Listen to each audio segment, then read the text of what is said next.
다음 이슈는 도정님이 준비한 이 중요한 이슈. 화물연대 CUG의 투쟁 그리고 서광석 열사에 대해서 얘기를 해야 되네요. 네, 이번에는 또 약간 전형적인 운동권 주제 하나 가져와 봤는데요. 근데 이거는 네. 신문에도 많이 나오고 그렇죠. 우리 또 알아야 되는 또 중요한 뉴스죠. 맞아요. 이것도. 네. 네. 네, 그래서 이거를 어떻게 설명을 처음부터 쭉 다 드려야 될 것 같은데 시간이 좀 많이 부족해서 이제 짧게 또 많이 이미 신문에서 보셨을 거라고 생각이 돼서요. 간략하게 좀 말씀을 드려보면요. 이 화물연대라는 곳이 있습니다. 공공운수노조 산하의 화물연대본부라는 노동조합이 있는데 이분들은 화물 자동차를 운전하는 운전기사들의 노동조합인데요. 이게 법적 형식이 좀 웃깁니다. 이 화물 자동차가 되게 비싸니까 그거를 자기 돈 주고 일단 사요.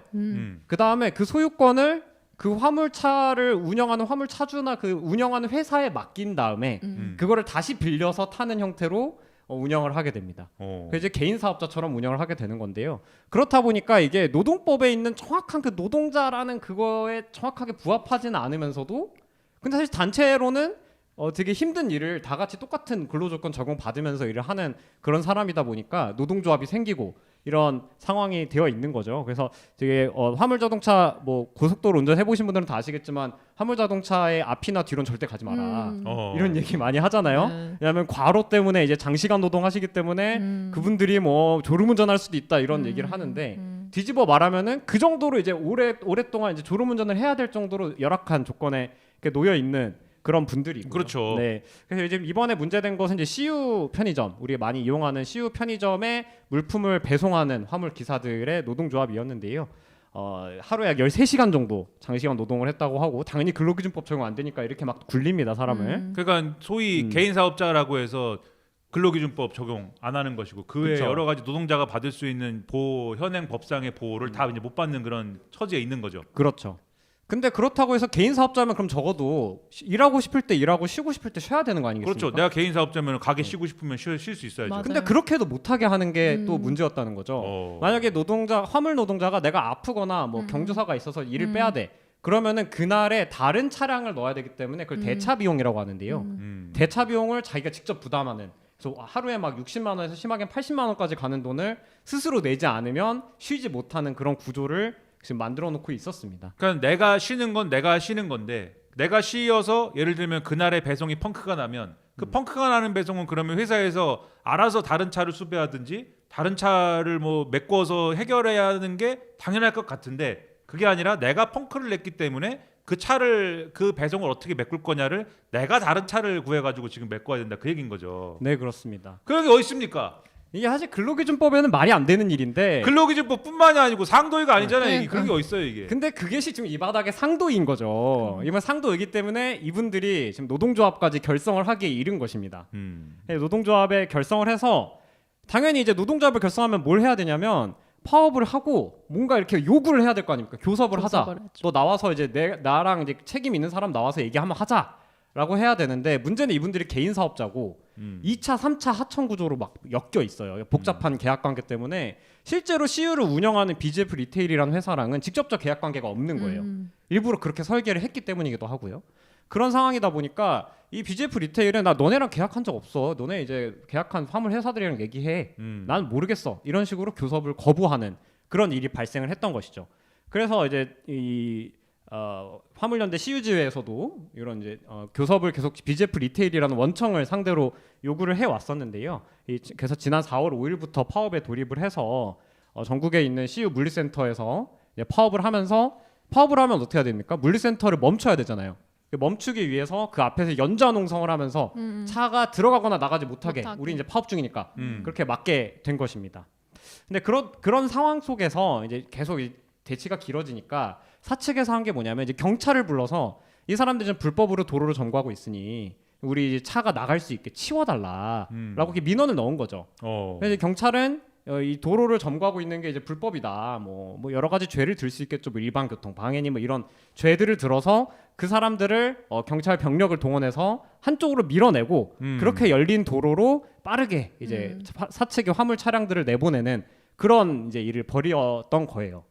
근데 이제 그게 계속 되다가 4월 20일 오전 10시 32분경에 그때도 마찬가지로 연좌 농성하고 있던 조합원들을 경찰이 강제로 힘으로 밀어낸 뒤에 대체 차량이 출차하는 그런 과정에서 그 대체 차량을 막으려던 조합원들이 이제 뒤쪽에서 또 이렇게 대치가 벌어지는 상황이 있었는데요.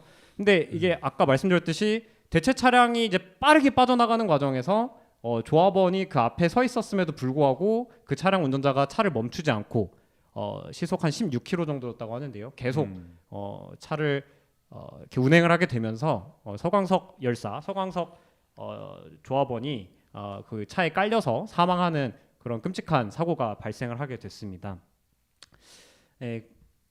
이게 참 끔찍한 일인데요. 그러니까 일반적인 파업 현장에서도 사실 이게 그 관련 법령에 의하면 이 파업을 무력화하기 위해서 대체 인력을 채용한다든지 이런 것들이 일반적으로 허용되는 일인가? 일반적으로 전혀 허용되는 일은 아니죠. 그렇죠. 물론 이제 사측은 일반적으로 불법적으로 합니다만. 그렇죠. 근데 그건 사측이 잘못하는 일이죠. 그렇죠. 근데 지금 이분들 화물 노동자들은 그러한 법적인 보호를 또 받지도 못하기 때문에 그냥 막 뭐 대체 차량이라 합시고 사측에서 당신들이 파업이라고 하는데 우리는 그 파업을 인정하지도 않거니와 당신들이 교섭 요구라고 하는데 그 요구도 인정해 줄 수 없고 근데 당신들이 일을 안 하니까 우리는 각지의 편의점에 물품을 배송해야 되니 원래는 당신들이 다 책임져야 되는 이러한 뭐 어쨌든 뭐 배송망이지만 우리가 빨리 차량을 구해가지고 긴급하게 투입을 할 거야. 그러니까 비켜 이거잖아요. 정확하십니다. 그거를 어쨌든 간에 하는 과정에서 이 조합원들의 입장에서는 우리가 지금 교섭 요구를 하고 우리가 파업을 하는데 이거를 무력화시키려는 그러한 일을 하는 것이니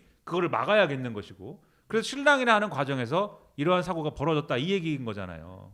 그러니까 사실 저는 이걸 가지고 이 얘기를 사실 뭐 어느 유튜브에서 하고 그랬는데 와가지고 막 악플을 막 달더라고요. 사람들이 이제 그 어디서 뭘 봤는지 와서 악플을 막 달고 뭐 무슨 왜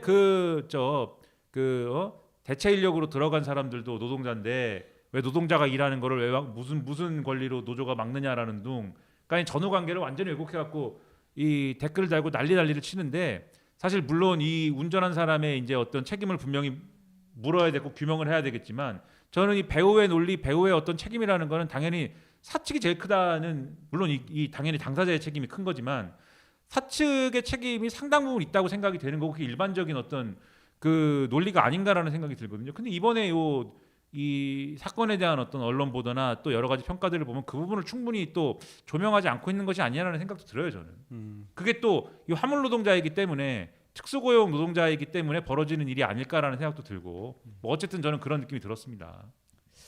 네, 그렇습니다. 그래서 이런 끔찍한 참사가 발생한 뒤에 이제 경과들도 잠깐 소개를 제가 드리면요.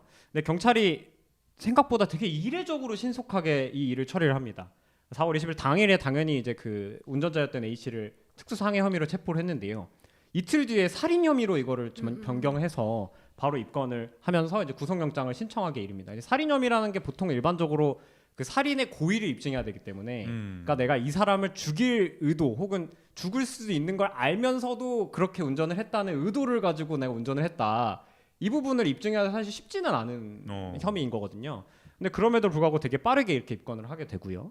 고용노동부는 원래 사고 직후에는 설명자를 하면서 이건 이제 노란봉투법 문제가 아니고 뭐 개인 사업자지만 뭐 교섭을 잘 해야 되는 문제다. 이런 식으로 설명자료 냈다가 이틀 뒤에 이제 장관이 직접 진주 내려가서 그 문제를 이제 약간 입장을 번복을 하면서 노란봉투법 취지가 현장에서 실현되지 않아서 문제가 됐었다. 이런 식으로 약간 조금 더 이제 화물 노동자들의 편을 드는 듯한 그런 발언을 하기도 합니다. 그래서 이제 오늘 오전에 원래 잠정 합의가 이루어졌었는데요.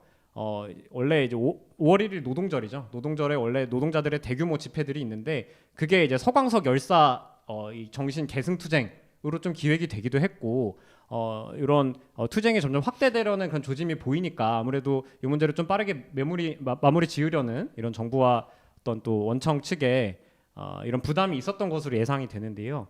휴일이나 대차 비용 운임 관련 합의들이 좀 잠정적으로는 이루어졌었습니다. 근데 다만 이제 제가 방금 이제 확인한 소식에 따르면은 유족에 대한 보상이나 어떤 사고에 대한 사과 이런 원칙적인 내용들은 또 없는 상황이고 그래서 이게 잠정 합의가 일단은 지금 좀 잠정적으로 미뤄졌다라는 얘기까지 제가 확인을 했습니다. 그러니까 공개적인 방식으로는 어떤 수준으로는 지금 사측의 어떤 책임이나 이런 건 좀 회피하려고 하는 거네요. 이 사고에 대해서. 그렇죠. 그런 느낌이네 지금. 그 힐러님은 이 사건에 대해서 어떤 입장, 생각, 어떤 입장 갖고 계십니까? 그러니까 열사투쟁을 그동안 이제 계속 전개를 해왔는데 이제 이 노동절 앞두고 이렇게 빠르게 잠정 합의가 나올 거라고 생각은 못했었거든요. 저도 그래서 좀 놀라기는 했는데 뭔가 어쨌든 정부가 직접 나서가지고 이렇게 개입을 하는 걸 보니 뭐 그게 엄청 신경 쓰였나 혹은 뭐 약간 이런 생각은 들었어요. 그래서 BGF 그룹 입장에서는 약간 뭐 좀 덜었죠. 뭔가 수고를 덜었다? 약간 왜냐면 정부가 직접 나서가지고 뭔가 나서서 이걸 해결해야 되는 문제는 맞거든요. 근데 이렇게 빠르게 막 이렇게 조치를 했다? 약간 이런 것들은 조금 그런 생각이 좀 들기도 하더라고요. 그러니까 정부의 어떤 태도나 이런 것들이, 그러니까 보수 정권이었으면 이렇게 빨리 어쨌든 뭐 마무리가 되지 않았을 수도 있는데 민주당 네. 정권에서 특히 이제 이재명 정권에 예를 들면 고용노동부 장관이 뭐 민주노총 출신이기도 하니까 그런 점들이 일정 부분은 빠르게 어쨌든 어느 정도는 협상의 가닥이 잡히는 데는 영향을 줬을 수 있다. 네, 그래서 충분한 어떤 본인들의 책임, 이런 사측의 책임, 잘못 이런 거에 대해서 좀 고민을 좀 덜 했고 약간 그런 게 이렇게 보여지는 거 아닌가 이런 생각이 좀 들긴 했어요. 그래서 정부의 의도가 관철된 부분은 분명히 있는데 네. 사측이 충분한 그 입장을 도출해낸 것 같지는 않다. 네, 그건 정부 책임을 인정하는 부분에 있어서. 네, 정부도 그거를 유도하지 못했고 사측도 거기에 대해서 이제 크게 고민하지 않았던 것 같고 약간 그렇게 보이는 것 같아요. 그러니까 지금 BGF 리테일의 그 이전의 태도를 보면은 대단히 완강했거든요. 그 이전의 교섭 과정이나 이런 걸 보면은 자기들은 절대 이거 화물연대에 교섭 받아줄 수 없고 절대 이거 인정할 수 없다는 태도였는데 어쨌든 이 사건이 일어나고 나서 이제 고용노동부 장관의 언급이나 뭐 이런 게 나오고 뭐 이런 과정 속에서 그 태도가 어느 정도 수준까지는 유연해진 것 같긴 해요.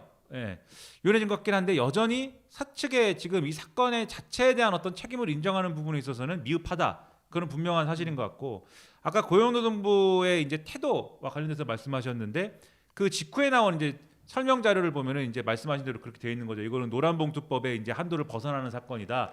소상공인과 개인 사업자 등의 어떤 그 교섭이라든가 이런 부분에 대한 제도적인 마련이 돼 있지 않기 때문에 발생한 사건으로 해석을 해야 되고 그것과 관련돼서 이제 뭐 대안이 필요하다 이런 설명인데 그게 이제 그 맥락은 제가 보기에는 이런 맥락인 거죠. 사실 또 이제 조선일보나 이런 신문들인데 이런 신문에서 이 사건이 벌어진 직후에 뭐라고 보도를 했냐면 이게 노란봉투법 때문이다라고 보도를 했습니다. 그게 뭐냐면 노란봉투법 때문에 노조들이 더 길길이 날뛰면서 투쟁을 하게 됐고 그렇게 길길이 날뛰면서 너무나 투쟁을 좋아하는 노조들이 투쟁을 너무나 자유롭게 하게 돼가지고 이러한 일이 발생한 것이다. 이런 논조로 공격을 하니 고용노동부에 있는 공무원들이 이게 노란봉투법 때문에 노조들이 투쟁을 하게 된 게 아니고요. 이 얘기를 이제 한 거죠. 근데 실제로 노란봉투법이 되기 이전부터 화물연대의 우리 이제 배송 노동자들은 이걸 해왔고 그리고 특수고용 노동자가 이 사측에다가 교섭 요구를 하지로 어디다 교섭 요구를 합니까? 그러면 어디다 지입사에다 교섭 요구를 합니까? 어디다 교섭 요구를 해 그러면 자기들끼리 교섭 요구합니까? 어디에 해? 그러니까 당연한 건데 그 이전에도 계속 되어온 바 있는 건데 그래서 아마 그 BGF 리테일이 그 만든 이제 자회사 있지 않습니까? 머시기 로지스라고. 네. 네, 머시기 로지스랑 해가지고 3자 협의체 만들고 이런 것까지는 진도가 나가 있었을 거예요. 제가 그 신문 기사를 통해서 확인한 바에 의하면 그건 다 노란봉투법 이전에도 과정이 있었던 거거든요. 그러니까 노란봉투법 때문에 더 무슨 뭐 투쟁이 격해지고 그런 건 아닌데 다만 노란봉투법 입법 이후에 더 교섭의 정당성이 생긴 건 맞죠. 왜냐하면 노란봉투법은 하청 노조나 하청 노동자들에 있어서도 원청하고의 교섭을 이제 할 수 있게 만드는 그런 법이기 때문에 그런 법에 의해서 그러면 교섭을 더 할 수 있는 거 아니냐라고 하는 어떤 정당성을 가지고 교섭 요구한 거는 맞다고 볼 수가 있겠죠. 그러나 그렇다고 하면은 이 부분을 그러면 고용노동부도 제대로 이제 설명을 해줬어야 되는 거죠. 그냥 노란봉투법이랑은 상관없어요가 아니라 그런 어떤 노조의 투쟁이 노란봉투법 때문에 뭐 지금까지 이루어진 것이 아닌 것은 맞긴 하지만 노란봉투법이 더 원칙적으로 더 뭐라고 할까 더 적절하게 적용돼야 하는 어떤 사례인 것도 분명한 사실이다라는 거를 전제해서 얘기했어야 되고 또 고용노동부의 그러한 설명 자료에도 소상공인하고 개인 사업자라고만 써 있지만 특수고용 노동자라는 그 용어가 있는데 왜 그 용어를 왜 안 씁니까? 그 정확한 용어가 있는데 그런 점에서 상당히 이제 불만스러운 입장인데 그 불행 중 다행으로 어쨌든 고용노동부 장관이 언론 대응을 할 때 그래갖고 그 언론 인터뷰나 이런 데 많이 나왔거든요. 김영은 장관이 거기서 그래도 비교적 분명하게 얘기를 한 것 같아요. 이거는 노란봉투법이 해당 사항이 있는 곳이고 그다음에 화물연대는 노동조합으로 봐야 되고. 왜냐하면 노란봉투법에 의하면은 노동조합이면은 어쨌든 요게 있는 걸로 교섭 권한이 있는 걸로 나오니까 그런 점은 그 고용노동부 장관이 분명하게 한 것이기 때문에 고용노동부 장관까지 이제 그 고용노동부 관료들의 입장을 따라갔으면은 아마 도정님을 파견해갖고 아마 거기를 이제 열었을 텐데 문을 열고 들어갔을 텐데 장관은 어쨌든 그렇게 말했다고 하면은 장관 입장에 좀 따라가 주기를 저는 좀 바라게 됩니다. 그 도정님이 갖고 온 문건을 보니까 쟁점 이렇게 써 있네요. 뭐 법적 쟁점이 또 있나요, 별도로? 뭐 쟁점이라보다 저는 이게 너무 법적 문제로 해석이 되는 게 좀 저는 안타깝다는 생각이 좀 오히려 들어요. 그러니까 지금 쟁점 자체가 뭐 조선일보나 뭐 국민의힘이나 이런 쪽에서 뭐 노란봉투법 때문에 사람이 죽었다. 노란봉투법이 그러니까 말이에요. 갈등 조정을 하는 게 아니라 갈등을 증폭한다. 뭐 이런 식으로 좀 주장을 하고 있고 반대쪽에서는 또 이게 아니다. 노란봉투법 적용이 되는 사업장이다. 원청교섭 의무 있는 사업장이다. 노조법상 근로자다. 뭐 이런 법적 얘기들을 하시는데 저는 약간 의문스러운 지점은 이게 노란봉투법 이전에도 화물연대는 똑같이 계속 그렇죠. 투쟁을 해왔단 말이에요. 네. 이전에도 뭐 하이트진로, SPC 이런 것들에서 오히려 노란봉투법의 계기가 된 것이 화물연대 노동자들의 투쟁이기도 했고요. 원청에게 어느 정도 이 파업을 통해서 타격을 입혀서 교섭장으로 끌어내는 그런 말하자면 되게 원칙적이고 고전적인 방식의 노동조합 활동을 해왔던 것이고 지금도 마찬가지로 동일한 양태로 가고 있는 것인데 근데 이게 엄밀하게 말하면 지금의 노조법에도 맞지 않는 부분이 분명히 있습니다. 어떤 의미에서는 합법성만 가지고 우리가 이걸 잘잘하게 평가를 한다면 합법적이지 않은 부분도 있을 수도 있다는 거죠. 근데 우리가 언제나 특히나 우리 운동권들 입장에서 모든 투쟁이 합법적이어야 지지를 했었냐는 거예요. 또 버릇이 나오네요 또. 그렇죠. 네. 합법적인 투쟁과 정당한 투쟁은 당연히 다른 것이고 우리가 합법성의 범위 내에서만 투쟁의 정당성을 찾은 적이 없는데 이게 노란봉투법이 물론 취지 되게 좋습니다. 나는 원청교섭이라는 불법이 좋다. 것을 입법화한 것인데 불법이 좋다 나는. 근데 입법하기 이전부터 뭐 불법이든 합법이든 간에 정당한 투쟁을 통해서 사용자들에게 정당한 책임을 물어왔던 그런 노동자들의 투쟁이 갑자기 입법이 좀 나아지고 나니까 근데 이거 입법한 거 왜 안 써? 너 입법의 범인으로 들어와야지. 이런 식으로 이제 오히려 노동계에서도 압박을 한단 말이에요. 난 불법이 좋다.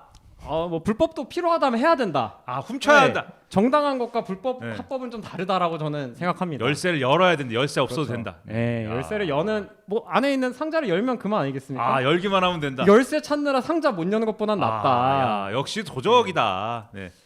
야, 괜히 도적이 아닙니다. 네. 합법이든 불법이든 상자만 열면 된다. 네. 그래서 노동자에게 물론 합법 불법도 중요하죠. 이게 사회 전체적인 질서의 차원에서 물론 뭐 불법만 하고 뭐 그런 거 아니겠습니다만 다만 어쨌든 간에 우리가 이 투쟁을 평가하는 게 하나의 잣대만 있어서는 안 된다는 거예요. 그러니까 물론 이 합법성에 대한 얘기는 이미 많이 나왔으니까 저도 물론 당연히 화물연대가 노조법상 근로자성이 있는 분들이고 합법적인 노조고 이런 점들에 대해서 당연히 이제 옹호하고 있습니다만 그와 별개로 이분들이 뭐 설령 아니라고 인정된들 그럼 그 파업을 우리가 지지하지 않을 거냐 그건 그것도 아니죠. 한번 생각을 해봐야 된다는 거예요. 우리가 당연하죠. 이 프레임에 말려들 필요는 없다. 그러니까 말씀하셨듯이 노란봉투법이라는 게 어떻게 만들어졌습니까? 사실 만들고 싶었습니까? 그 우리 운동권 방식으로 얘기하면 이제 자본이 만들고 싶었어요. 노란봉투법을 만들고 싶지는 않았죠. 사실 그런 건 없어도 되죠. 근데 어쨌든 많은 법과 이런 어떤 제도라는 게 투쟁으로 만들어낸 것도 있는 거거든요. 그리고 원하는 만큼은 안 만들어줬거든요. 노란봉투법도 사실. 맞아요. 예, 노동자들이 원하는 만큼은 안 만들어줬는데 그러면 이렇게 얘기하고 싶은 거죠. 기왕 만들어줬으면 그거라도 좀 해줘라. 그것에 맞게라도 좀 해라. 그리고 뭐 많은 경우에 노동자들이 정당하게 투쟁하고 정당하게 파업을 하는데도 불법이라고 합니다. 자기들이 만든 법에 의해서 하고 만든 법을 지키겠다고 하는데도 불법이라고 합니다. 보통 불법이라고 하니까 그런 점에서 이제 합법 불법에 얽매여야 될 것은 아닌데 다만 기왕 만들었다고 하니 아예 좀 거기에라도 맞게 좀 해줬으면 좋겠다라는 마음은 또 가질 수 있는 것 같아요. 네. 그런 점에서 이 참 아쉬운 점이 많은 상황인데 힐러님 앞으로 어떻게 됩니까? 이거 이 투쟁은 어떻게 될 것 같습니까? 근데 일단 뭐 잠정 합의 이런 얘기가 나오고 있고 또 이제 더 지금 얘기를 더 하고는 있지만 교섭하고 있는 상황이기는 하지만 뭐 잘 해결됐으면 좋겠다 약간 이런 생각은 있어요. 그래서 뭐 지금 열사투쟁도 있었고 계시니까 좀 빠르게 해결되면 좋겠다 이런 생각은 듭니다. 운동권들한테 힐을 많이 주시기 바랍니다. 네, 세상 참 자동 되는 거 없고 쉽지 않네요. 어, 법이 있어도 법이 있어도 그 난리를 쳐서 법을 네, 만들어도 만들었는데도 이렇고.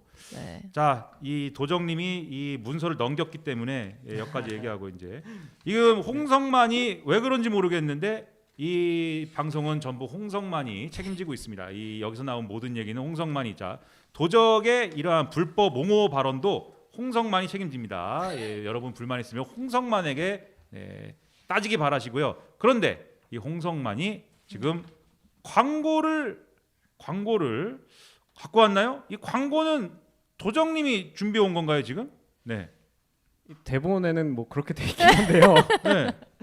네, 저희 방송에 드디어 광고가 와우. 들어왔습니다. 이 광고 이 광고를 좀 소개를 해주세요 도정님이. 네, 지금 아마 화면에 이렇게 띄워졌을 것 같긴 한데요. 오. 안전한 쿠팡 만들기 공동행동이라는 단체가 있습니다. 오.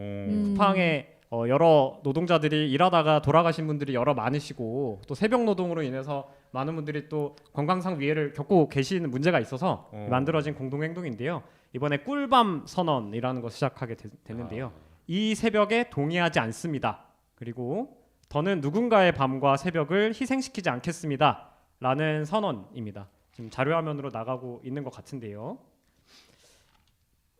네, 대본을 그러니까는 이 광고라고 해서 나는 뭐 엄청난 또 이 대단한 물론 대단한 광고인데 엄청난 커머셜 이런 건 줄 알았는데 캠페인 참여이다.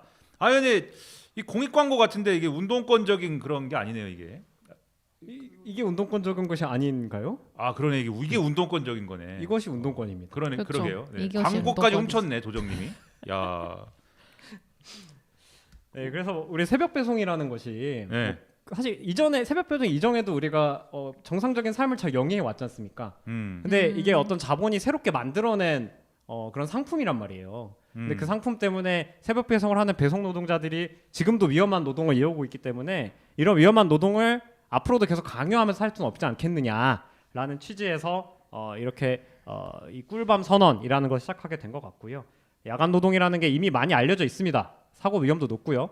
그 야간 노동 하는 것 자체로 심혈관계 질환 발생 확률도 많이 높아지는 그런 되게 위험한 일이기 때문에 이거를 우리 사회의 특정한 노동자들에게 강요하지 않도록 하는 그런 선언에 많이 동참해 주시면 좋을 것 같습니다. 아니 근데 이런 얘기를 하면 저도 새벽 배송 얘기를 많이 해봤는데 그런 사람들이 있어요. 새벽 배송이라는 거는 돈을 그냥 많이 주면 되는 거 아니냐. 그래서 원해서 노동자들이 하겠다는데 왜 새벽 배송을 굳이 자꾸 하지 말라고 그러고 못하게 하느냐. 새벽 배송에 노동자가 원해서 새벽 배송을 해가지고 돈 많이 벌면은 모두에게 좋은 거 아니냐. 이런 말하는 사람들도 있잖아요. 어떻게 해야 돼요 그거? 근데 이제 저는 그런 얘기 하시는 분들한테 항상 이제 비유로 드는 게 아동 노동 얘기거든요. 옛날에는 어떤 노동자 계급 가구에 아동이 일하지 않으면 그 가구가 먹고 살 수 없었던 시절이 있었습니다. 그래서 아동도 뭐 7세, 8세부터 무조건 공장 나가서 일하고 그래야 입에 겨우 풀칠이라도 하고 그러던 시대가 있었는데요. 이제 우리가 아동 노동을 금지를 했죠. 아동의 정상적인 발육과 또 교육을 위해서 인권을 위해서 금지를 하게 되었는데 그렇다고 해서 이제 우리가 노동자 계급이 그럼 아동을 이용해서 수익을 얻고 소득을 얻을 수 있었는데 그거를 가로막은 거 아니냐라고 얘기하지 않지 않습니까? 네, 새벽 노동이라는 것도 좀 마찬가지라고 생각하는데요. 물론 뭐 필수 서비스는 새벽에도 이루어질 필요가 있고 그거를 적당히 잘 배분해서 해야겠지만 필수 서비스가 아닌 것까지 우리의 편의만을 이유로 이렇게 특정 노동자들에게만 위험을 전가하는 방식의 새벽 노동이 이어져야 하는가에 대해서는 여전히 의문을 가질 수밖에 없는 것 같습니다. 새벽 배송이 이렇게 위험하고 이렇게 어려운 것이다. 그렇다면 이 새벽 배송을 훔치기 위해서 도적이 나섰다. 그럼 이 훔치기 위해서 뭘 해야 됩니까? 지금 뭐 광고 올라오고 있는 꿀밤 선언 먼저 참여를 해주시면 좋을 것 같고요. 지금 올라오고 있어요 지금? 올라오고 있는 걸로 제가 알고 있는데 제가 지금 확인이 안 되네요. 그래요? 네. 꿀밤 선언 이미지를 보니까 주소가 http bam 밤이네 밤 bam.ktcu.org네. KCTU KCTU.org라고 되어 있는데 민주노총 KCTU.org라고 되어 있네요. 자 KCTU 익숙하신가요? 네, 익숙. 그래요? 네. KCTU 네. 자 자 익숙한 자 이거 그러니까 이거 말씀 있으신 건가요? 아닙니다. 그냥 이거 아닙니까? 이 네. 뭔가 이런 멋있는 말로 끝내줘야죠. 그러면 자 이 대본을 그러면 네. 꿀밤 선언에 참여해 주시기 바랍니다. 누군가의 희생 없이도 살아갈 수 있는 사회를 만들자는 약속입니다. 이 새벽에 우리는 동의하지 않습니다. 자 도정님의 멋진 말로 이 멋진 광고를 끝내봤고 자 그러면 다음 이슈로 넘어가 볼까요라고 하면서 또 광고를 하게 돼 있습니다. 아니 대본을 이렇게 다 대박이네. 읽어주시면 저희 프로그램 잘 되는 것 같아요. 네, 광고가 두 광고가 개나 그냥- 들어왔습니다. 광고가 또 있어. 이건 어떤 광고죠 이거는? 네 이번에 야. 진짜 아까 말씀하신 후원 광고예요. 커머셜? 네, 진짜 오. 커머셜 광고. 야 이거 어떤 거죠? 네, 일단 뭐냐면 유한의 꾸러미라는 광고인데요. 그 오. 원주에서 9년째 농사를 짓고 계시는 농부가 계시대요. 오. 근데 자연농법으로 키운 채소를 매달 보내드리는 어떤 꾸러미 발송을 하는 건데요. 제초제나 살충제 없이 이게 자연에 있는 땅과 하늘이 이제 길러준 채소를 뭐 만들어 주시는 그 먹거리를 보내드리는 건데 참새상 기자님이 이 원주에 사시면서 직접 재배하신 거라고 하더라고요. 오. 네, 그래가지고 이 꾸러미를 구독하시면 그 비용의 50%가 참새상 후원으로 들어온다. 진짜 레알 후원이다 이거는. 아 결국 참새상이네요 이게? 그러면 참새상 기자가 이걸 재배를 하고 참새상이 지금 50%를 네, 자, 진짜 가져간- 후원 광고, 진짜 후원 광고. 그 이거는 홍성만의 문어발식 확장 아닌가 사업을? 홍성만의 지금 문어발식 확장으로 지금 참새상이 지금 이 파산 지경에 이르렀다는 얘기도 있는데 또 사업을 확장하는 겁니까 이게? 해서 아무튼 50% 후원이 이제 들어오니까 뭐 꾸러미 장사도 잘 되면 참새상도 이제 잘 되는 거죠. 오 그런 거예요? 네, 50% 후원 들어오니까 야, 좋은 그래서 거 아니에요? 참새상을 살리기 위해서 지금 야채를 먹어야 한다. 네네네. 네, 그 그게- 건강도 챙기고 참새상도 아. 챙기고 이렇게. 그 농부도 행복해지고 그쵸, 참새상도 그쵸. 행복해지고 네네네. 이 자연 농법으로 키운 채소를 먹는 여러분도 행복해지고 그 얘기네. 그쵸, 그러면 그쵸. 이건 얼마예요? 그래서 이게 1인 가구용은 5만 원이고요. 2인 이상은 8만 원이라고 하거든요. 야, 네, 그래서 매달 이제 배송이 되는 거니까 아주 요긴하게 쓰실 수 있을 것 같고요. 요즘 이제 뭐 건강 챙기시면서 야채 많이 먹고 비건 하시는 분들도 또 계시잖아요. 채식을 네. 해서 건강을 챙기고 지구에 또 이런 그럼요, 지속 그럼요. 가능한 환경을 네, 또 네, 챙기고. 네네. 네. 그래서 많이 해주시면은 좋을 것 같습니다. 야채 많이 드셔야 됩니다. 네. 요즘 현대인은 야채가 부족해요. 네. 또 맞아요. 야채도 또 좋은 야채를 먹어야 합니다. 맞아요. 그 땅이 오염된 땅에서 자란 야채는 음, 야채도 사실 그렇게 좋은 또 이러한 기운을 담고 있지 않아요. 영양소가 다르다. 그렇죠. 네, 네, 네. 그럴 거 아닙니까? 땅에서 자라는데 아무래도. 네네. 그럴 수 있죠. 네. 네. 그 나중에 농부가 자연 농법으로 키운 채소에다가 힐까지 주면 어떨까요? 그러면 뭐 완전 좋겠죠. 힐을 계속 주면서 이제 이렇게 키워가지고 그래서 기대가 되고요. 여러분 많이 애용해 주시기 바랍니다. 네. 유한의 꾸러미. 자, 유한의 꾸러미.